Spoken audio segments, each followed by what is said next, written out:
সালাম আলাইকুম, কেমন আছো তোমরা? আজকের ক্লাসটা খুবই সিম্পল। আজকে আমরা কমপ্লিট করব অনুশীলনী 13.1, যেটা হচ্ছে আমাদের সমান্তর ধারা। এটার সিমিলার টাইপের দুটো অঙ্ক এবং খুবই ছোট দুটো অঙ্ক, 17 নম্বর এবং 18 নম্বর। তো প্রশ্নটা একটু দেখি আমাদের কি বলছে। কোন ধারার প্রথম n সংখ্যক পদের সমষ্টি দিয়ে দিছে, তাহলে সমষ্টির সূত্র হইতেছে এটা, মানে সমষ্টিটা এই নিয়মে চলে। আমাদের কাছে ধারাটা নির্ণয় করতে বলছে, সমষ্টিটা দেখতে কেমন এটা বলে দিছে। এরপরে আমাদের কাছে ধারাটা কেমন হইব বা ধারাটা কি এটা বের করে দেখাইতে বলছে। তো কাজ শুরু করি। 17 আমাদের কিন্তু প্রথম পদ সাধারণত কিছু দিয়ে দেয়নি, শুধু একটা তথ্যই দিছে, তো ওইটা তথ্যই আমরা লিখে দিতেছি। n সংখ্যক পদের সমষ্টি দেওয়া আছে ধারার প্রথম n সংখ্যক পদের সমষ্টি। সূত্রটা কি দিয়ে দিছে তারা? n ইন্টু n প্লাসের 1 হইল।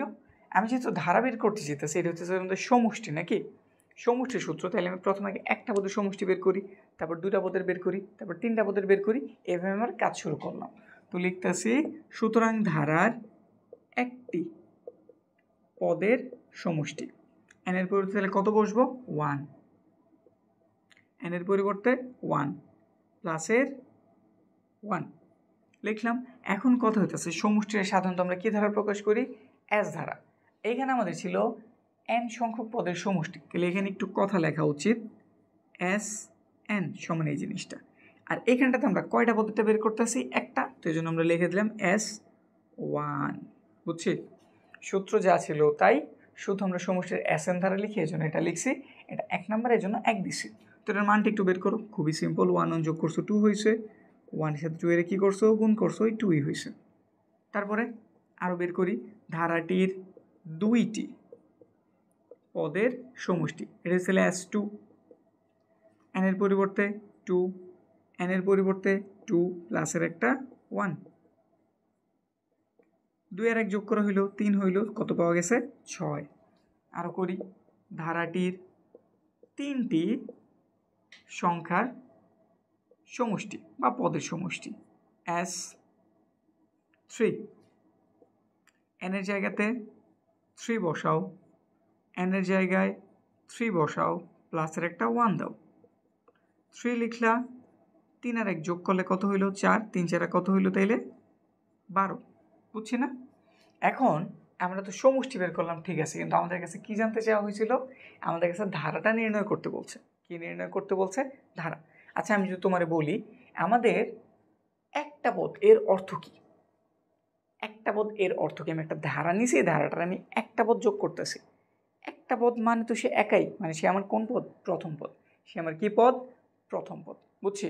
তাইলে এই যে সমষ্টিটা লেখছো, এই 2 হয়েছে মূলত আমাদের প্রথম পদ। তো লিখতে আসি সুতরাং ধারাটির প্রথম পদ, ধারাটির প্রথম পদ, প্রথম পদ কত?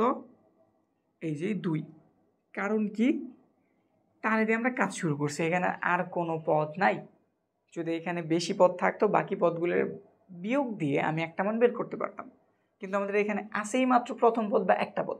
বইলে দিয়েছে ধারাটির প্রথম, তাহলে প্রথম একটা পদ মানে কি? আমাদের প্রথম পদ।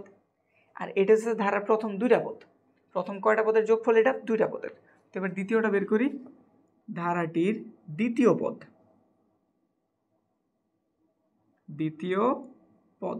এখন একটা সিম্পল কথা হিসাব করো, এইখানে ধারার প্রথম পদ হইতেছে এইটা, ঠিক আছে, আর এটা হচ্ছে ধারার 2টা পদের যোগফল। কয়টা পদের যোগফল? 2টা পদের যোগফল। একটা পদ তো তুমি জানোই, একটা পদ 2 জানছো, তাহলে আরেকটা পদ কেমনে বের করবা? সমষ্টি মানে হয়েছে, আবার একটু বুঝো, সমষ্টি মানে হয়েছে এখানে 2টা পদের যোগফল আছে। কয়টা পদের যোগফল আছে? 2টা পদের, প্রথম পদের দ্বিতীয় পদের। তুমি প্রথম পদটা অলরেডি জানো, এখন তাহলে দ্বিতীয় পদটা কেমনে বের করবা? এই সমষ্টি থেকে যদি আমি প্রথম পদটারে বাদ দিয়ে দিই, তাহলে তো কাজ হইল। তো লেখা দিই জিনিসটা এইভাবে, s2 মানে এই যেটা দ্বিতীয় পদ, এর থেকে যদি আমি প্রথম পদটার সমষ্টিটারে বাদ দিয়ে দিই s1, তাহলে আমাদের কাজ হয়ে যায়। আমাদের s2 এর মান কত? s2 এর মান হইতেছে আমাদের 6, আর আমাদের s1 এর মান কত? 2। কত পাইলাম? 4। এই প্রক্রিয়া চলতে থাকলেই কাজ হয়ে যাব। আরও একটা করি। আচ্ছা, এইখানে আমাদের আরও দেখাই দিতে হইব, তো দেখাই দেওয়ার জন্য আমরা এরকম ডট ব্যবহার করব, যে আমরা আরও কইরা দেখছি সেম পদ্ধতিতে। এবার আমরা ধারাটির কয় নম্বর পদ বের করতেছি? তৃতীয় পদ।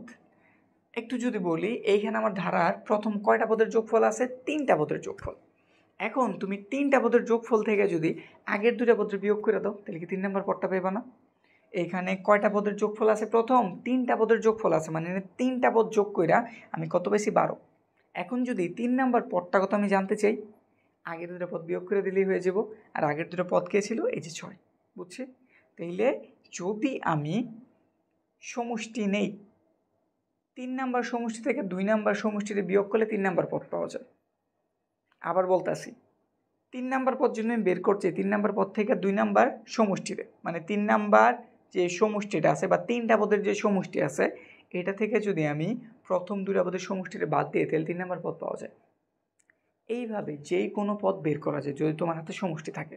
ধরো তুমি 5 নাম্বার পদের বা 5টা পদের সমষ্টি বের করতেছো, তাহলে তুমি 5 পদের সমষ্টি, ওইটা থেকে 4 পদের যে সমষ্টি ছিল ওইটার যদি তুমি বাদ দিয়ে দাও, তাইলে তুমি 5 নাম্বার পদটাতে পাইবা। ব্যাপার বুঝছি? তো এখানে করি, তৃতীয় পদ যদি আমি বের করতে চাই, 3টা পদের সমষ্টি থেকে 2টা পদের সমষ্টিতে কী করতে হবে? বাদ দিতে হইব। 3টা পদের সমষ্টি কত? 12, তাহলে এখানটাতে লেখা দাও 12। 2টা পদের সমষ্টি কত? 6, লিখে দিলাম। তাহলে এখানটাতে কত পাওয়া গেছে? 6। ডট ডট দিলাম, আরও চলতেছে। ধারা হয়ে গেছে, তো লিখে দাও। সুতরাং ধারা কত? প্রথমে 2 প্লাস ধারা আমরা কি চিহ্ন দিয়ে লিখি? প্লাস চিহ্ন দিয়া। তারপরটা কত? 4, তারপরটা কত? 6, তারপরেরটা ডট ডট ডট বুঝাই যেতেছে 2 2 করে বৃদ্ধি পেব। এটা 2, এটা 4, এটা 6, তাহলে পরেরটা 8, এরপরটা 10, এভাবে চলতেই থাকবো। ব্যাপার কি ক্লিয়ার? বুঝছে? হইলো। তাহলে আমাদের কয় নাম্বার হয়েছে? 17 নাম্বার হয়েছে। এবার আমরা 18 নাম্বারটা করি। 18 নাম্বার আরও বেশি সিম্পল। 18 নম্বর তোমার কাছে কোনো ধারাও নির্ণয় করতে বলে নাই, জাস্ট বলছে ধারার 10টি পদের সমষ্টি কত। কয়টা পদের সমষ্টি জানতে চেয়েছে? 10টি পদের। এটাকে আগে তুলছো, এটা আগে তোলো, এটার একটা স্ক্রিনশট রাখো। তারপর 18 নম্বর এটা থেকেই করতেছি। এটা আমরা সমষ্টি জানি, এটা আমাদের n সংখ্যক পদের সমষ্টি।